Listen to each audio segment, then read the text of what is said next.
dong, saya nyiarin.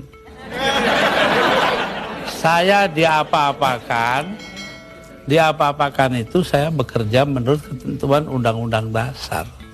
Undang-Undang Dasar menjamin kebebasan berpikir, dan itu hanya mungkin kalau depan nggak ada. Sekarang nggak ada kebebasan berpikir.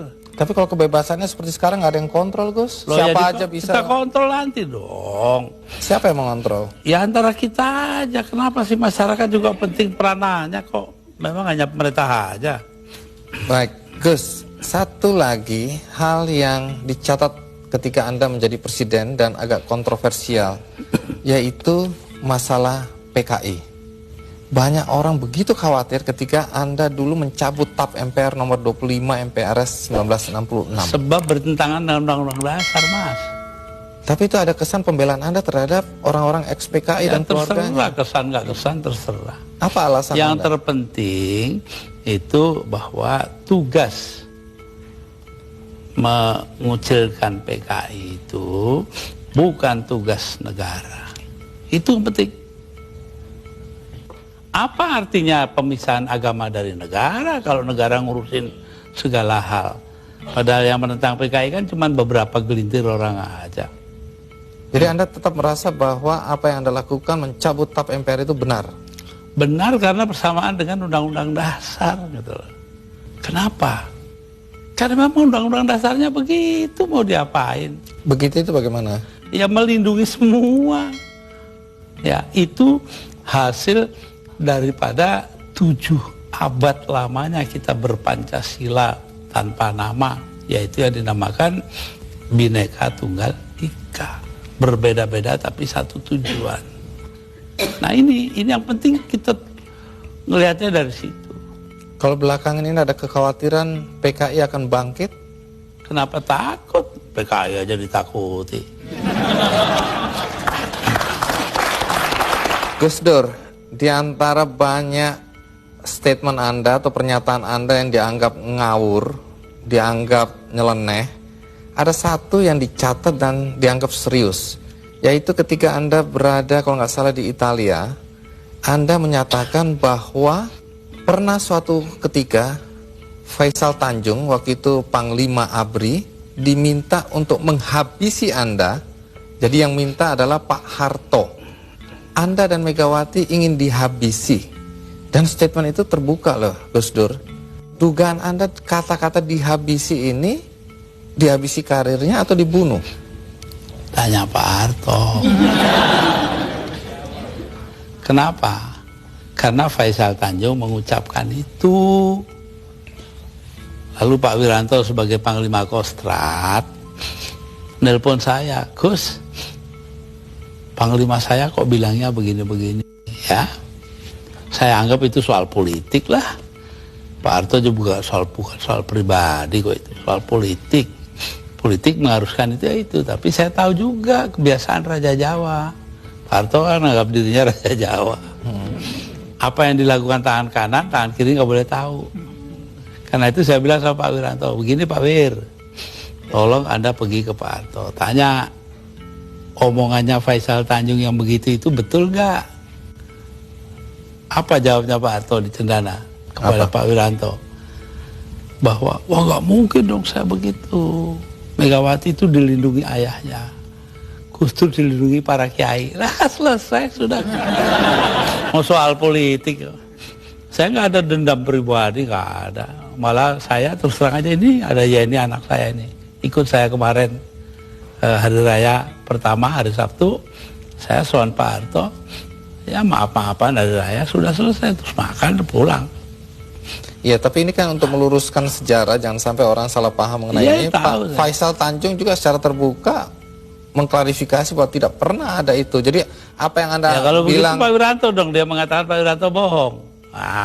Anda bilang ada operasi naga hijau, naga merah, itu kan orang bilang... Memang ya begitu, saya dengarnya kok. Gus Dur ini ngarang-ngarang aja. Ya saya nyatanya nanti sejarah akan buktikan betul tidaknya itu.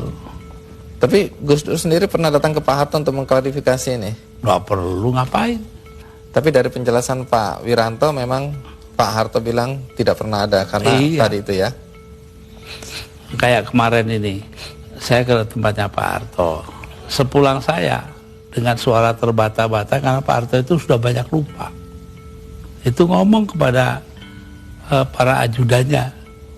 Ngomongnya apa? Saya pengen ngomong dengan Gus Dur panjang-panjang, tapi nggak bisa. Itu tuh. Coba. Kenapa nggak bisa? Ya karena dia pelupa itu, terbanyak gak lupa. Pak Harto itu orang pinter loh. Jasanya bagi bangsa ini besar sekali walaupun dosanya juga besar. Siapa tokoh yang Anda anggap pantas untuk memimpin bangsa ini ke depan? Lebih dulu tanyalah, apa yang harus diperbuat bangsa kita? Bangsa kita ini paling kaya di dunia, kok jadi paling melarat sekarang? Artinya? Karena korupsi dibiarkan, tidak ditindak.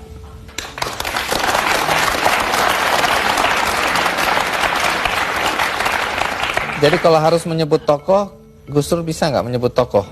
Siapa kira-kira yang pantas dari yang ada? Nanti dong, rahasia perusahaan. Baik. Di sini ada Ibu Sinta Nuria, istri dari Gus Dur. Ibu Sinta, pertanyaan penting nih. Kalau Gus Dur mencalonkan diri lagi dan direstui oleh para kiai, apakah Anda mengizinkan? Saya sebagai istrinya, menjadi apapun, saya akan tetap mendukung. Karena terpaksa atau karena cinta? Jelas karena cinta dong.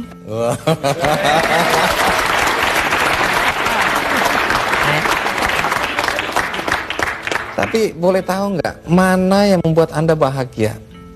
Sebagai istri Gus Dur sekarang atau sebagai istri Gus Dur ketika menjadi presiden?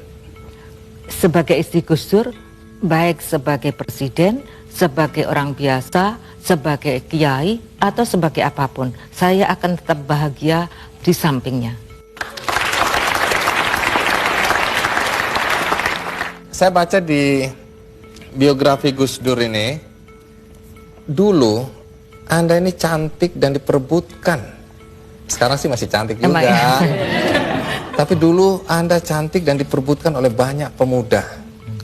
Tapi yang tidak terungkap di sini, mengapa Anda mau kawin sama Gus Dur?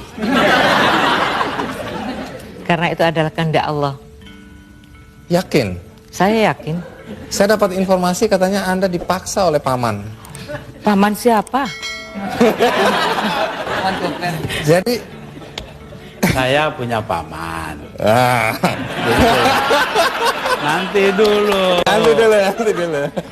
Namanya Pak Aziz Bisri. Ya, dia marah.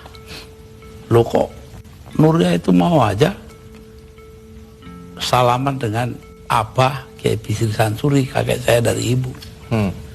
Kenapa? Saya kan juga pengen salaman. Nah, itu paman ngiri. Oh. Ibu Sinta, apa sifat-sifat Gus Dur yang paling menyenangkan buat Anda?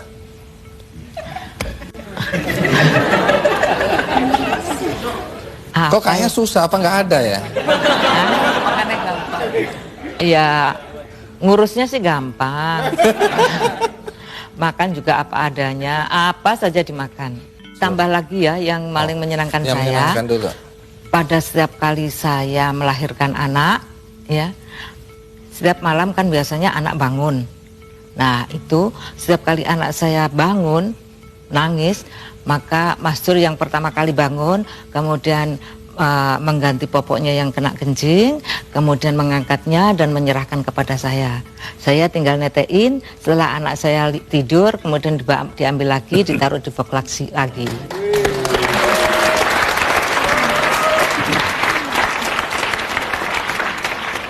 Pertanyaannya, kalau yang menjengkelkan, apa sifat-sifat Gus Dur yang menjengkelkan? Yang menjengkelkan ya kalau urusan kesehatan, susah sekali diaturnya.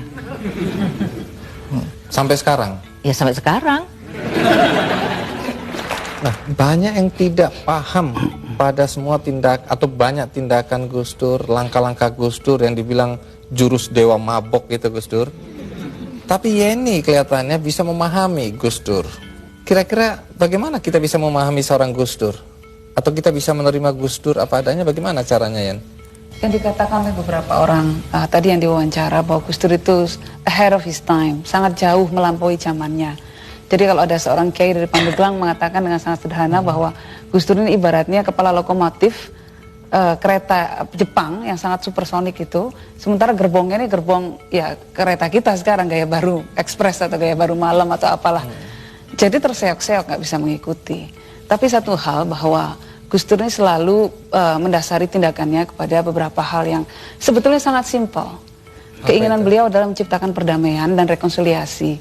Jadi seperti dikatakan tadi misalnya PKI dan lain sebagainya, itu hanyalah upaya, sedikit upaya bagaimana terjadi rekonsiliasi di antara sesama anak bangsa di Indonesia ini.